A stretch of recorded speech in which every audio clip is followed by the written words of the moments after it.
ரிஷப லக்னத்தில் பிறந்த உங்களுக்கு இந்த ஏப்ரல் மாதம் எப்படி இருக்கும் அப்படிங்கிறத பார்க்குறோம்.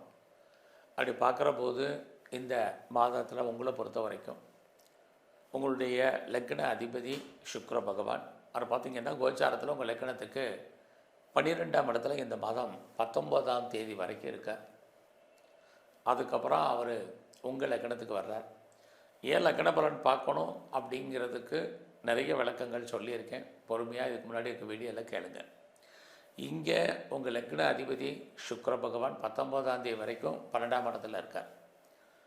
12ஆம் இடம் அப்படின்னா முதல்ல தெரிஞ்சுங்க உங்களுக்கான முதலீடு. ஸோ நீங்கள் இன்வெஸ்ட்மெண்ட் பண்ணுறது, வீட்டை விட்டு வெளியில் போகிறது, அடிக்கடி ட்ராவல் பண்ணுறது, வெளியூரில் வெளிநாட்டில் வெளிமாநிலத்தில் இன்வெஸ்ட்மெண்ட் பண்ணுறது, தேவையற்ற வைத்திய செலவுகளை ஃபேஸ் பண்ணுறது, தேவையற்ற செலவினங்களை சந்திக்கிறது, இது எல்லாமே தான் 12ஆம் இடம். அது மட்டுமல்ல, முதலீடு இன்வெஸ்ட்மெண்ட்டு, வசதி இருக்கிறவங்க பண்ணுறது இன்வெஸ்ட்மெண்ட்டு. எனக்கு வசதி இல்லை அப்படின்னா உங்களை பொறுத்த வரைக்கும் இந்த மாதத்தில் மனைவிக்காக செலவு பண்ண வேண்டிய காலகட்டங்கள் நிறைய இருக்குது. ஆனாலும் கூட இந்த மாதத்தில் உங்களுடைய ஃபினான்ஷியல் பொசிஷன், பண வரவு பொருள் வரவு எப்படி இருக்குன்னா ரொம்ப நல்லா இருக்குது. கையில் பணம் தனம் பொருள் பேங்க் பேலன்ஸ் ஓரளவுக்கு லிக்விட் கோர்ஸ் ஏற்பதற்கான வாய்ப்பு, யாருடைய பணத்தையாவது நீங்கள் ஹேண்டில் பண்ணுறதுக்கான சூழ்நிலைகள், இதெல்லாமே ரிஷப லக்னத்தில் பிறந்த உங்களுக்கு இருக்குது.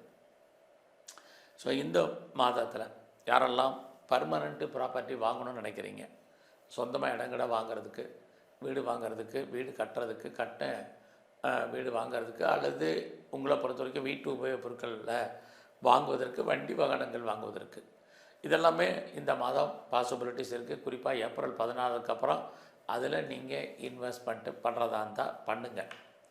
ஸோ இந்த மாதத்தில் நீங்கள் ஏதாவது உற்பத்தி சார்ந்த துறையில் இருக்கிறீங்க அப்படின்னா உங்களோட ப்ரொடக்ஷனுக்கு தகுந்த நல்ல சேல்ஸ் இருக்குது.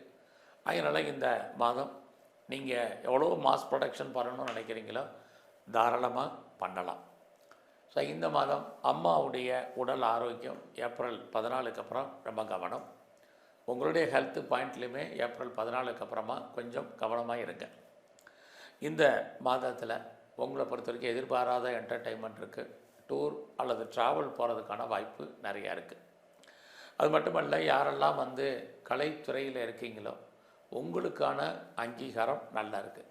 கலைத்துறை கலைகள் 64, எந்த கலையில் இருந்தாலும் ஏர்னிங் நல்லா இருக்குது. வருமானங்கள், புகழ், அந்தஸ்து, சம்பாத்தியம் இது அத்தனையுமே இன்க்ரீஸாக இருப்பதற்கான வாய்ப்பு, கூடுவதற்கான வாய்ப்பு நிறையா உங்களுக்கு இருக்குது.